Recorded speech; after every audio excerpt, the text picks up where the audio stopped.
எல்லா புகழும் இறைவனுக்கே. இறைவன் கற்றுத் தந்ததை தவிர வேறு எந்த அறிவும் எனக்கில்லை. இன்னைக்கு எதை பத்தின பதிவு அப்படின்னு பார்த்தீங்கன்னா, குச்சி ஐஸ் சொல்லுவோம் இல்லையா? அந்த குச்சி ஐஸ் செய்கிறது எப்படின்றது பத்தின பதிவு. இந்த குச்சி ஐஸ் பார்த்தீங்கன்னா, தர்பூசணி பழத்தை வச்சு செய்ய போகிற குச்சி ஐஸ். இதை ஆங்கிலத்தில் என்னன்னு சொல்லுவாங்கன்னா, பாப்சிக்கல் அப்படின்னு சொல்லுவாங்க. வாங்க இதை செய்கிறதுக்கு தேவையான பொருட்கள் என்னென்னு பார்ப்போம். தர்பூசணி, வாட்டர்மெலான். இதை நான் என்ன பண்ணியிருக்கேன்னா, விதையெல்லாம் எடுத்துட்டு துண்டு துண்டாக நறுக்கி வச்சுருக்கேன்.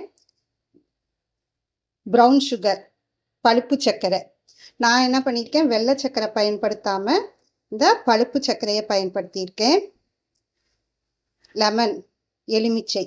இதுதான் இதுக்கு தேவையான பொருட்கள். இது செய்கிறது மிக மிக எளிது. வாங்க இப்போது என்ன பண்ணிக்கலான்னா, இதை மிக்ஸி ஜாரில் போட்டு அரைச்சிக்கலாம்.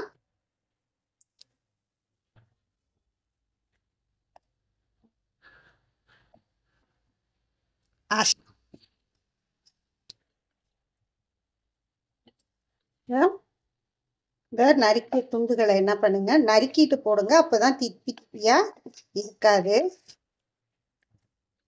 இந்த கொஞ்சம் இருந்தா பரவாயில்ல, ரொம்ப எல்லாம் இருக்க வேணாம்.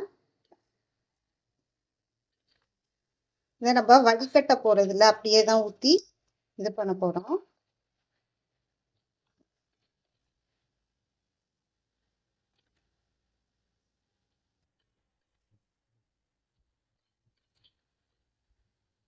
இந்த வெள்ளையா இருக்கிறது வந்து இது இலசா இருக்க விதைகள், அது நல்லதுதான். இந்த தர்பூசணி விதையும் நல்லது.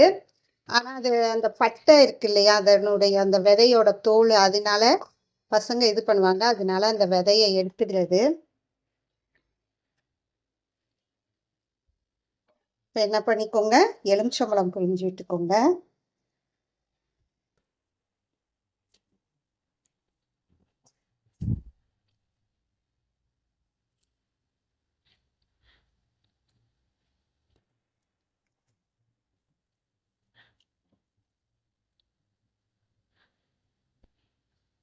இப்போ எலுமிச்சம்பழம் புழிஞ்சாச்சு. இப்போ சர்க்கரை போட்டுக்கலாம். நான் பழுப்பு சர்க்கரை போட்டுருக்கேன். அப்படியே சர்க்கரை போடாமலும் இது பண்ணலாம், அது அவங்கவுங்க விருப்பம். எனக்கு கொஞ்சம் தித்திப்பாக இருந்தால் பசங்கள்லாம் சாப்பிடுவாங்க, அதனால் போட்டுக்கிறேன். இப்போ என்ன பண்ணிக்கலாம்னா, மிக்சியில் வச்சு அரைச்சி இப்போ பாருங்கள், மிக்சியில் அரைச்சி எடுத்துக்கிட்டேன். ஜூஸர்லாம் தேவையில்லை, மிக்சியிலே நீங்கள் அரைச்சி எடுத்துக்கலாம். அப்புறம் பார்த்தீங்கன்னா, இது மாதிரி நான் அச்சு குச்சி ஐஸ் அச்சு இருக்கு இல்லையா, அது இருக்கிறதுனால நான் அதில் ஊற்றுறேன். இப்போ உங்ககிட்ட அது மாதிரி அச்சு இல்லை அப்படின்னா, நீங்கள் என்ன பண்ணுங்கன்னா, இந்த டம்ளர் எடுத்துக்கிட்டு ஐஸ்கிரீம் ஸ்டிக் கடையில் கிடைக்கும். இல்லாட்டினா இது மாதிரி நம்ம குச்சி சேகரித்து வச்சுருப்போம் இல்லையா, இது மாதிரி குச்சி, மூங்கில் குச்சி அதை இருக்கும் இல்லையா, அதை கூட நீங்கள் பயன்படுத்திக்கலாம். இப்போ என்ன பண்ணுங்க, நம்ம இந்த அரைச்சி வச்சுருந்தோம் இல்லையா, அந்த இதில் ஊற்றிக்கோங்க. நான் வடிகட்டல, ஏன்னா எனக்கு அந்த இதோட வேணும் அப்படின்றதுனால.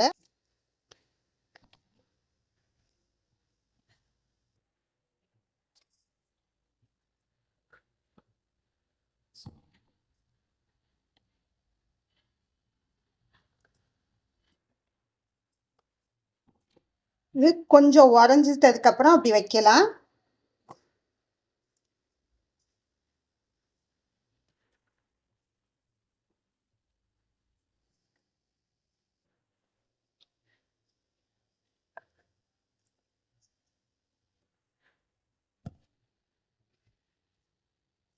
இப்போ எல்லா இதையும் முக்காய் தான் ஊற்றிட்டோம்.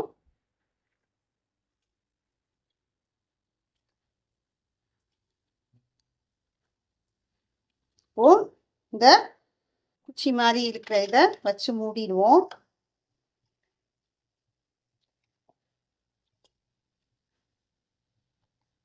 மூடி என்ன பண்ணுவோம், ஃப்ரிட்ஜில் வச்சுருவோம்.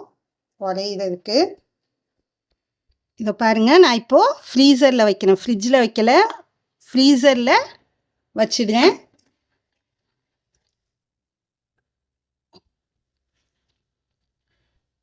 இப்போ இதை ஃப்ரீசரில் வச்சுருக்கேன். இது அப்படியே உரையட்டும். ஒரு குறைஞ்சபட்சம் ஒரு 4 மணி நேரமாவது உரையிறதுக்காகவும் இப்படியே ஃப்ரீசரில் இருக்கட்டும். உறைஞ்சதுக்கப்புறம் உங்களுக்கு எடுத்து காட்டுறேன்.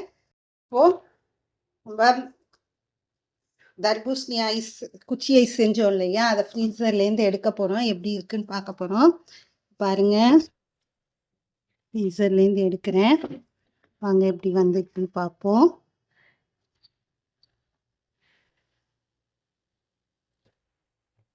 இப்போ பாருங்க, இப்போ ஃப்ரிட்ஜ்லேருந்து எடுத்துட்டு வந்தாச்சு. பாருங்க இவ்வளோ அழகா வந்திருக்குன்னு. எந்த நிறமியும் சேர்க்காம,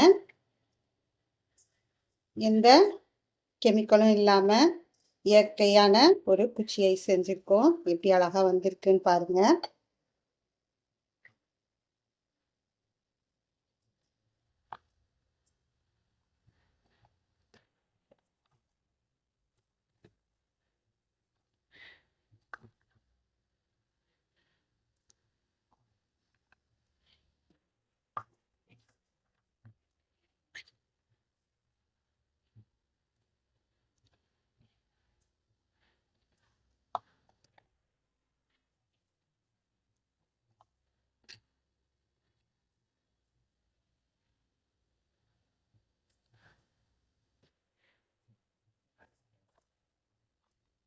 பாருங்க, எந்த நிறங்களும் சேர்க்கலை, எந்த